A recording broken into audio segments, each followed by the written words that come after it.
She had 3 seconds before the chairman's hand touched the chrome door handle and the pavement beneath him turned into a slaughterhouse. Amara's fingers trembled inside the frayed sleeves of her olive hoodie, not from the biting winter wind, but from what she had seen when she bent down to retie her worn sneaker.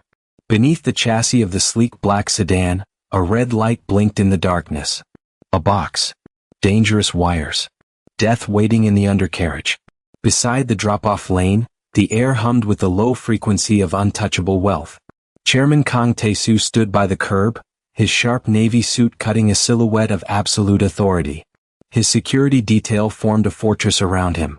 Agent Miller had signaled the all-clear 3 minutes ago, but Miller was busy adjusting his earpiece, and he hadn't checked the one place that mattered.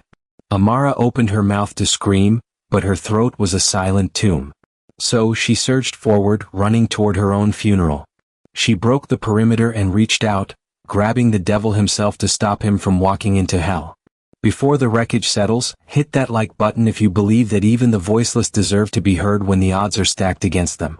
Make sure to subscribe so you never miss a moment of this high-stakes power struggle. Also, let us know in the comments where in the world you are watching from today. Now let the takedown begin. The world didn't end with a bang, it ended with a shove. One moment, Chairman Kang Tae-soo was being tackled to the frozen pavement by a girl who smelled of rain and street dust. The next, the universe turned inside out. The blast was a physical blow, a hammer of compressed air that punched the breath from his lungs. The sound didn't register as noise, it was a pressure spike that snapped the eardrums, followed instantly by the shattering cascade of the building's glass facade raining down like jagged hail. Heat, searing and violent, washed over them. Kang lay flat on the concrete, his cheek pressed against the grit. A heavy weight pinned his legs. Amara had tackled him and June, his Korean bodyguard, had thrown himself over both of them a split second later. Chairman. Chairman. June's voice sounded underwater, muffled by the ringing in Kang's ears. Kang coughed, tasting smoke and cordite. He pushed June off and scrambled to his knees. His vision swam, blurring the scene into a nightmare of orange fire and blue dusk. The sleek black sedan, his armored fortress, was gone. In its place was a twisted skeleton of burning metal, the chassis groaning as flames licked the night sky. If he had taken one more step. Secure the perimeter. Eyes up. That was Marcus Bishop King. The black American bodyguard was already on his feet, weapon drawn, scanning the rooftops. Extraction. We need extraction now. Agent Miller was screaming into his lapel mic. He was hanging back near the hotel entrance doors, well outside the blast radius, looking more terrified than a professional should. Kang steadied himself, his hand brushing against something soft on the ground. The girl. Amara lay 10 feet away, thrown by the shockwave.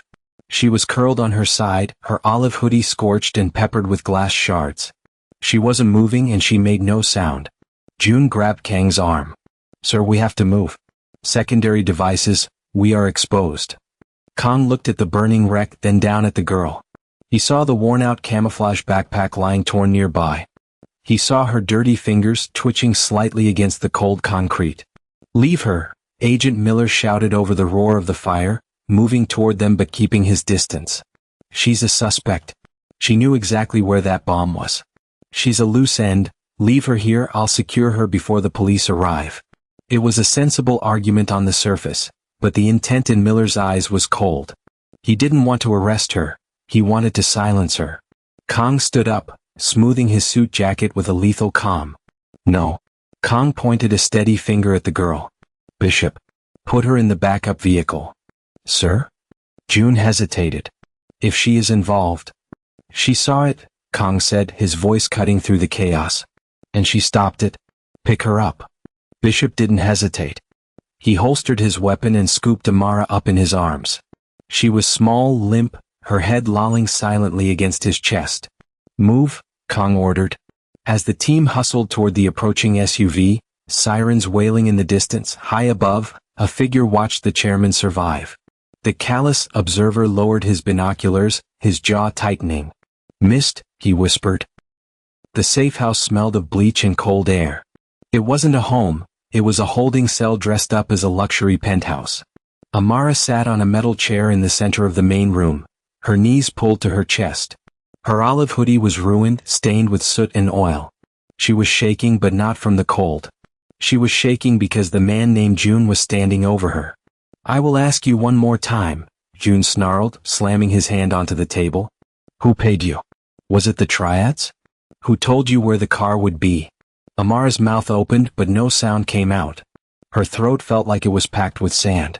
She raised her hands, fingers trembling as she tried to form the shapes. "Stop. Please."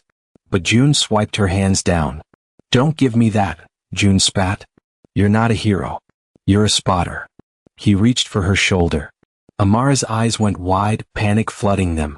She scrambled back, the chair legs screeching against the floor. "Enough." The single word cut through the tension. Chairman Kang Tae-soo stood by the window, his back to them.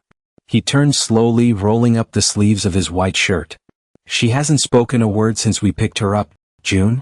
Maybe she can't. Or she's trained to withstand interrogation," June argued.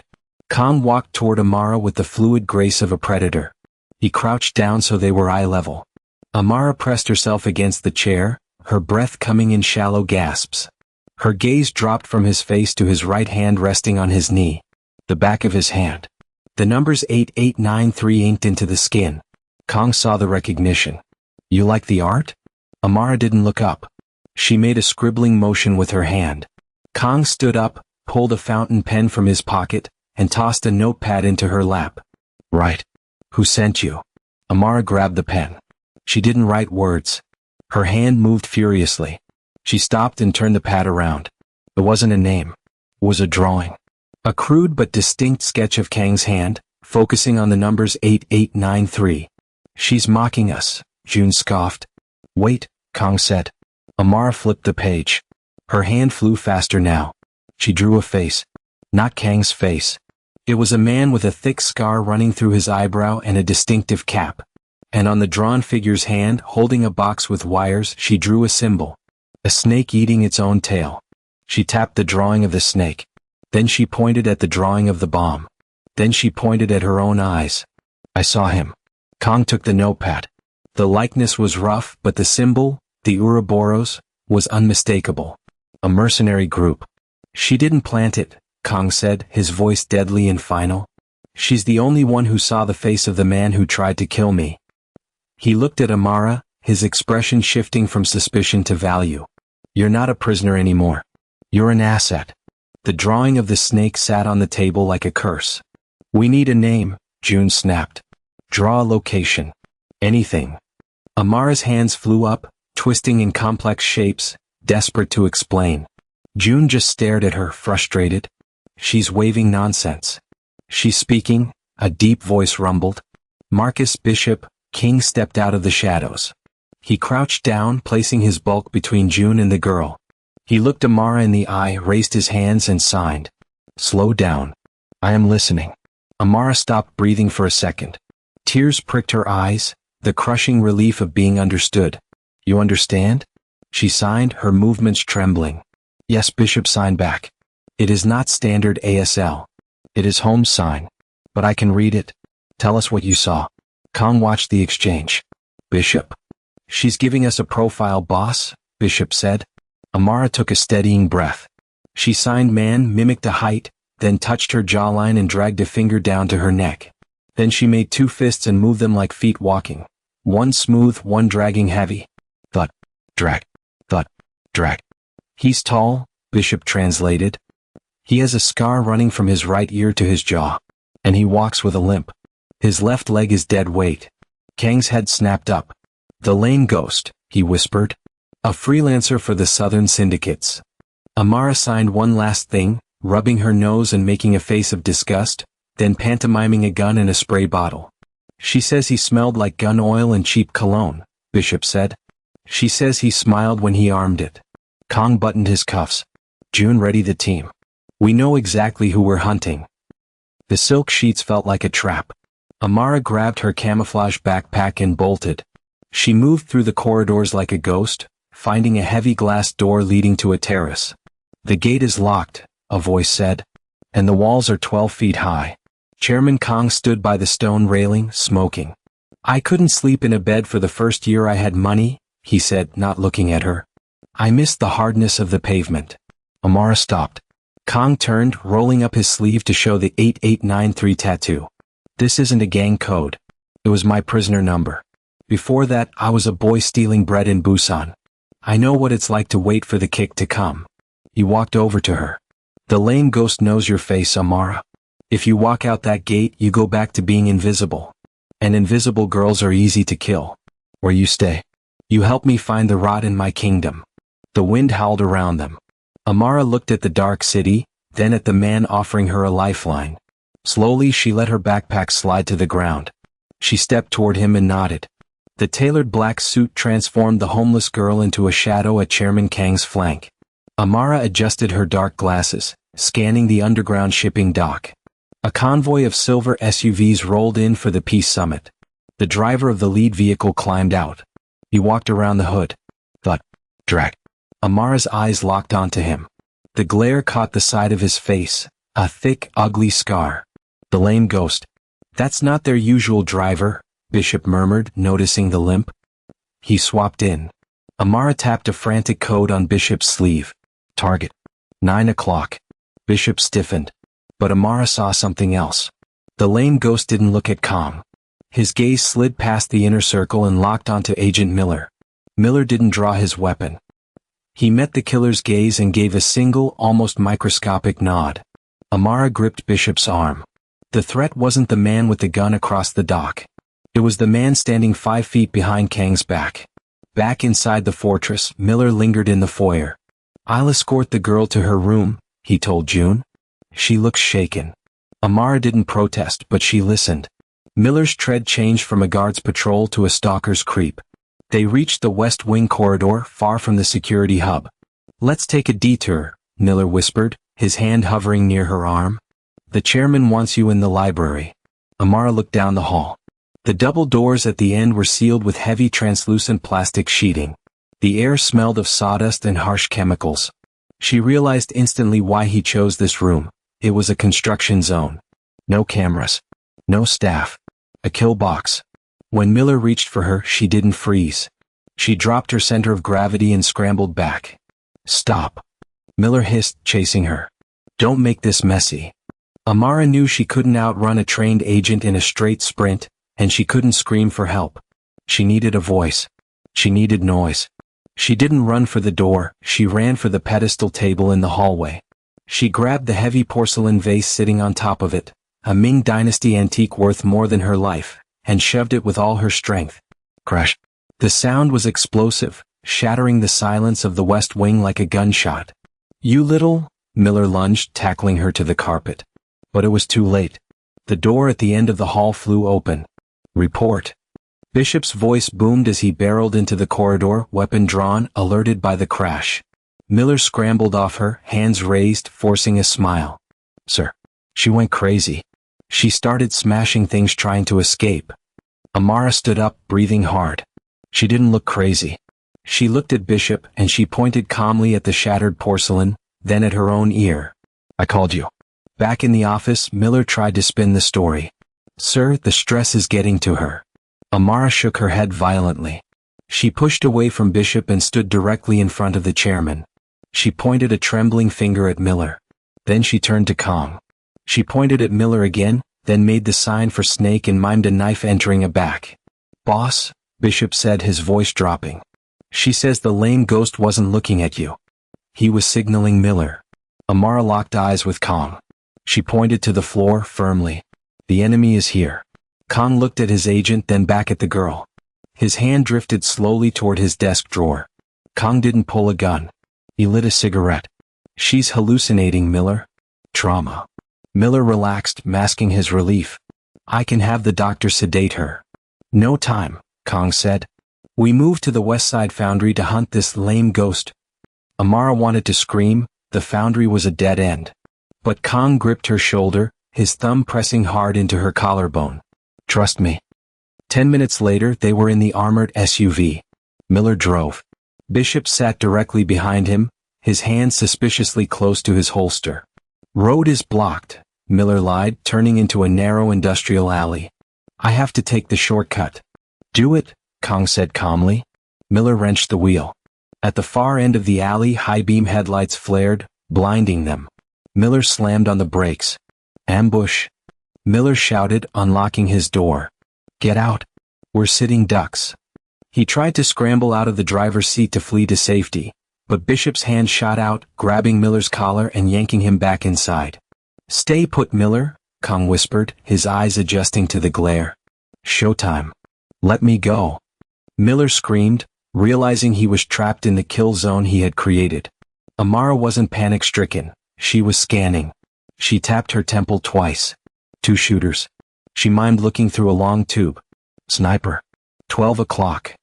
Bishop yelled, leaning past Miller to fire 3 rounds through the hole the sniper had just punched in the reinforced glass. Amara scanned the chaos. She saw a shadow detach from the wall on the right flank. A breacher with a shotgun was creeping toward the rear door, specifically toward June's blind spot. June was busy suppressing the rooftop snipers. He didn't see death coming. Amara didn't cower. She grabbed Bishop's shoulder hard. She pointed frantically at June, then mimed a shotgun pump. Bishop saw it. June. 4 o'clock. Shotgun. June spun around, kicking the rear door open just as the shadow approached. The armored steel slammed into the attacker, crushing him against the alley wall before he could pull the trigger. June fired 2 assurance shots into the threat, then looked back inside the vehicle. For the first time he looked at Amara without contempt. His face was smeared with brick dust and rain. He caught her eye, paused, and gave a sharp, definitive nod. Warrior to warrior. Kong pulled Amara down as glass rained over them. Clear the roof. June rolled out, neutralizing the rooftop threats. Bishop took out the spotlight. Silence fell. Amara sat up. She looked at the bleeding traitor, raised her hand, and signed a single, sharp motion. Clear. Good work, Kong said. Agent Miller knelt in the mud, zip-tied. June descended the fire escape, stepping over the assassin's body. He tossed a heavy plastic device to Kong. Dead man switch, June said. He was going to blow the alley if the ambush failed. Miller looked up, spitting blood near Amara's feet. The fear in his eyes had been replaced by a desperate, manic defiance. You think this ends with me? Miller hissed. Do you think I did this alone? Vargas is coming. The Southern Syndicate is already moving on your territories. Kong didn't blink. Vargas, he repeated. So that's who bought you. He promised you my chair, didn't he? He promised me the city. Miller screamed. He said you were soft. We can still make a deal, Chairman. I know where Vargas is staging his men. I can give you the...